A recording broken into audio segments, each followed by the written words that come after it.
الست دي كان عندها 20 طفل، ولما اتطلقت كانت بتعيط كل يوم. العيال ما كانش عندهم هدوم غير براميل خشب، حتى السمكة الدهب من الجوع بقت عظم. الست فتحت الدولاب، لقيت فاصوليا حمرا واحدة بس وقفلته وهي مش عارفة تعمل ايه. المطر نزل والعيال جريوا على الترابيزة مستنيين أكل. الست ما كانش في إيدها غير الفاصوليا دي وكانت هتطبخها، لكن واحد من العيال جري وقال إنه عايز يزرعها. الأم وافقت. الولد زرع الفاصوليا وسقاها، وفجأة الأرض عليت وطلع ساق فاصوليا عالي جدا. مسكه وطلع لحد فوق السحاب، شد خيط في كرة حديد، ولعت منارات وفتحت بوابة القصر. الولد اتبعها ودخل وراه. العملاق دخل أوضة وقفل الباب، فالولد بص من الشباك، شافه ماسك فرخة والعش فاضي فضربها. الفرخة قالت له إنها تعبانة ومش بتبيض، مسك جناحها بالعافية لحد ما طلعت بيض ذهب كتير. العملاق خد البيض وقطعه لقوالب ذهب وخزنه.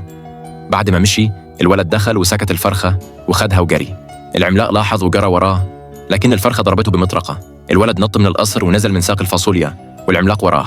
الولد والفرخة نزلوا الأول وقطعوا الساق، فالعملاق وقع ومات. الولد رجع لأمه ومعاه الفرخة، أشار لها تبيض والفرخة طلعت بيضة ذهب كبيرة. البيت اتغير والتلاجة اتملت أكل والعيال ما جعوش تاني.